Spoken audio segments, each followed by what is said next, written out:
मुंबई समेत महाराष्ट्र की लगभग 29 महानगर पालिकाओं के चुनाव पूरे हो चुके हैं और सरकार की ओर से जाति निहाय रोटेशन की प्रक्रिया भी पूरी की गई है।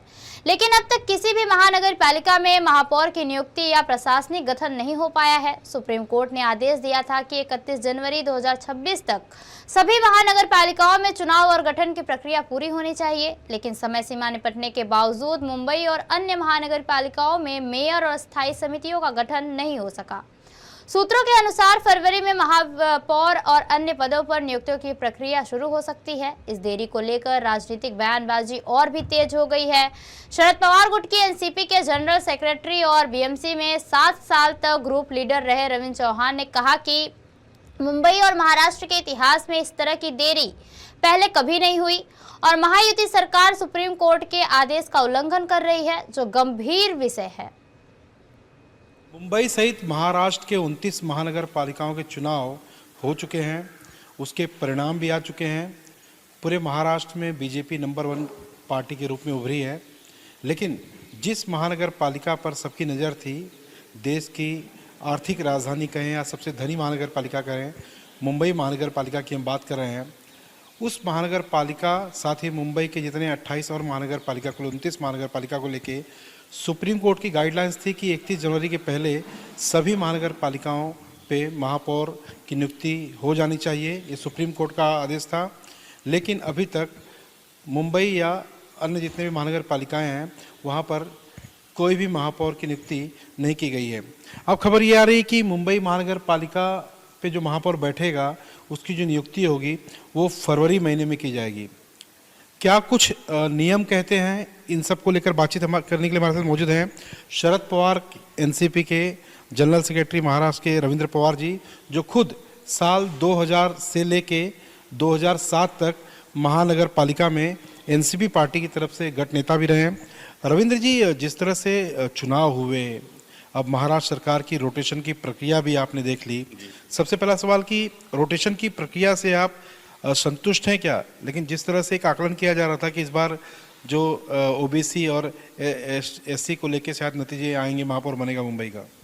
नहीं, यहाँ अगर रोटेशन की क्रिया में तो बहुत सारा कुछ ना कुछ गड़बड़ किया है महाराष्ट्र गवर्नमेंट ने। गड़बड़ इस प्रकार की कि मुंबई शहर में, मुंबई मनपा में एक 2 ऐसे वार्ड है जहाँ एसटी कैंडिडेट जीत के आते हैं, और एसटी कैंडिडेट अगर जीते हैं तो सबको समान न्याय मिलना चाहिए। अगर ये रोटेशन पे नहीं, एक नया मतलब नई शुरुआत करके उन्होंने ये रोटेशन करना तय किया था, तो वो 2 चिट्ठी भी उसमें जाना चाहिए थे। जब ये करने का हो सकता था कि एसटी प्रवर्ग का महापौर बने मुंबई शहर में, लेकिन ऐसा नहीं हुआ, तो ये ऐसा गलत है। और उसी समय शिवसेना के यूबीटी के जो भी वहाँ पदाधिकारी बैठे थे उन्होंने बहिष्कार भी किया। पेडनेकर और उनके जो साथी थे उन्होंने बहिष्कार भी किया इसके ऊपर, उन्होंने अपना विरोध जताया उधर। लेकिन वो ये जो कुछ किया है वो कानूनी ढंग से उचित है ऐसा मुझे नहीं लगता है। और सबसे इम्पोर्टेंट सवाल था कि सुप्रीम कोर्ट की जो गाइडलाइंस थी 31 जनवरी को लेकर महापौर की नियुक्ति को लेकर, उस गाइडलाइंस के बारे में आप क्या जानते हैं? और अब खबर आ रही है कि बाकी महानगर पालिकाओं को लेकर नहीं, लेकिन विशेषकर मुंबई का जो महापौर होगा उसकी नियुक्ति आने वाले फरवरी महीने में की जाएगी। क्या कहेंगे कुछ? अपना देश का उच्चतम न्यायालय जो है उन्होंने स्पष्ट निर्देश दिए हैं कि 31 जनवरी 2026 के पहले पूरा गठन होना चाहिए मनपा का। तो महानगर पालिका जितनी भी मुंबई सहित पूरे महाराष्ट्र में है 29 महानगर पालिका, उनमें महापौर तो बैठना चाहिए 31 तारीख के पहले। तभी गठन पूरा हो गया ना, कि खाली चुनाव हो गया, पार्षद चुन के आए, इसका मतलब गठन नहीं हो गया। गठन कब हो जाता है? जब महापौर उस कुर्सी में बैठता है, सब पूरी आम सभा होती है, उस समय गठन इसको बोला जाता है। लेकिन अभी इन्होंने क्या उसका अर्थ निकाला है सुप्रीम कोर्ट का, और उन्होंने जो अर्थ निकाला है वो सही ढंग से बराबर है नहीं है? क्योंकि मेरे ख्याल में तो अभी तक सुप्रीम कोर्ट ने कोई नया आदेश नहीं दिया है। 31 जनवरी 2026 का जो आदेश दिया था वो ये आज भी कायम है।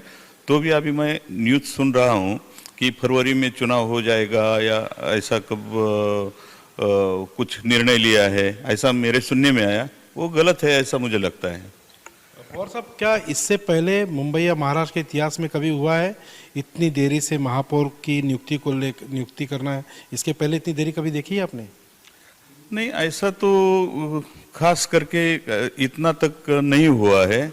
वो जल्दी से जल्दी 10-15 दिन के अंदर अंदर सब कुछ हो जाता है। अभी तो मुंबई शहर बोलो या और दूसरी महानगर पालिकाएं बोलो, तो वहाँ ये गड़बड़े अभी भी चालू है। जहाँ बहुमत नहीं मिला है, जो इधर उधर गठबंधन अभी क्या क्या तरीके यूज करते हैं, तोड़फोड़ की राजनीति सब ये खरीदना, ये करना, ये सब चालू है। तो एक तरफ से जो मतदाता है उन्होंने जो अपना हक अदा किया है उधर, उसका कुछ न कुछ उसका अवमान करने का एक ये तरीका है। और सब अगर बात करें जिस तरह से सुप्रीम कोर्ट की गाइडलाइंस है 31 जनवरी 2026 के पहले मुंबई या सभी महानगर पालिकाओं में महापौर की नीति को लेकर, क्या ये उस आदेश का पालन नहीं कर रहे हैं या फिर राज्य सरकार के पास कुछ ऐसे अधिकार हैं या जो प्रशासन बैठा है महानगर पालिका पे उनके पास कुछ ऐसे अधिकार हैं क्या कि सुप्रीम कोर्ट के आदेश के बाहर भी जाके वो कुछ निर्णय ले सकता है? क्या इस तरह का कोई आदेश लेने का उनके पास अधिकार है क्या? अपने देश में जो सुप्रीम कोर्ट है वो सर्वोच्च है। वो जो आदेश देते हैं उसका परिपालन करना हर एक संस्था है, शासन है, संस्था है, व्यक्ति है, उनका वो कर्तव्य रहता है। अगर ऐसा नहीं करते हैं तो सुप्रीम कोर्ट वापस उनके ऑर्डर का उन्होंने अवमूल्यन किया या उनकी ऑर्डर वो भी नहीं किया, उसके बारे में सुप्रीम कोर्ट उनके खिलाफ कार्रवाई भी कर सकता है। ये स्थिति में अगर स्टेट गवर्नमेंट महाराष्ट्र का क्या करता है वो समझ में नहीं आता है, क्योंकि अभी तक सरकार की तरफ से भी महापौर चुनाव के बारे में कोई ऐसा स्पष्ट आदेश या अध्यादेश निकला नहीं है। आपके पास कोई जानकारी ऐसे पहुंची नहीं कि कब तक अपॉइंट करेंगे? क्योंकि आप भी रहे गठ नेता, शायद आपने मालूमात करने की कोशिश की, आपके पास कोई जानकारी पहुंची क्या कब तक अपॉइंट करेंगे करके? क्योंकि ये लीगल टर्म्स तो अपनी जगह ठीक है। नहीं, अभी तक तो ऐसा कुछ हुआ नहीं है। और जो उनका गठबंधन है, अभी गठबंधन अगर युति और मतलब बीजेपी और एकनाथ शिंदे की शिवसेना, उनके पास तो बहुमत है, तो भी इतनी मारामारी उन लोगों में चली है। तो अंदरूनी कुछ न कुछ बहुत बड़ी ये चल रही है, रणनीति चल रही है, जिसकी वजह ये डिले हो रहा है। ये थे रविंद्र पवार, जो खुद महानगर पालिका पर 7 साल तक काम कर चुके हैं गठ नेता के रूप में शरद पवार की एनसीपी पार्टी से। अब क्या वाकई सुप्रीम कोर्ट की जो गाइडलाइंस है, देश की सबसे बड़ी अदालत की, क्या उस गाइडलाइंस का महाराष्ट्र की सरकार उल्लंघन कर रही है? इसका जवाब सरकार को या उनके तमाम जो मंत्री हैं उनको ज़रूर देना चाहिए, क्योंकि जिस तरह से खबरें आज फैली कि मुंबई महानगर पालिका का जो महापौर है उसकी जो नियुक्ति होगी आने वाले फरवरी महीने में होगी, तो उसको लेकर रविंद्र पवार जी जो सारे टर्म्स एंड कंडीशन हैं, जिस तरह से महानगर पालिका में कामकाज चलता है, सुप्रीम कोर्ट की जो गाइडलाइंस होती है उसके बारे में जो जानकारी थी उन्होंने रविंद्र पवार जी ने पूरी राष्ट्रीय समाचार को दी। अब सवाल ये है और साथ ही देखना भी है, क्या वाकई फरवरी महीने में ही मुंबई महानगर पालिका की मेयर की कुर्सी पे महापौर को बिठाया जाएगा, या फिर ये महज एक अटकलें थी, या फिर तीसरा सबसे बड़ा जो शक ये भी है कि महायुति में शामिल शिंदे सेना और बीजेपी के बीच क्या वाकई कोई बड़ी नोकझोंक चल रही है? इस नोकझोंक के पीछे भी कोई बड़ी राजनीति है क्या इस पूरे खेल में कोई और भी नई पार्टी या नया चेहरा शामिल होगा?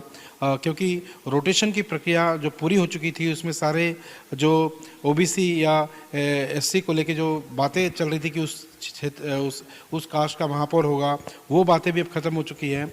लेकिन अब सारी तस्वीर तभी सामने आ पाएगी जब पूरी तरह से राज्य सरकार या महानगर पालिका प्रशासन की तरफ से घोषित किया जाएगा और एक तारीख निश्चित की जाएगी कि इस तारीख को मुंबई महानगर पालिका साथ ही अन्य महानगर पालिकाओं पे महापौर स्थापित होंगे। कैमरामैन संतोष डिसले के साथ सर्वेश तिवारी, राष्ट्रीय समाचार, मुंबई।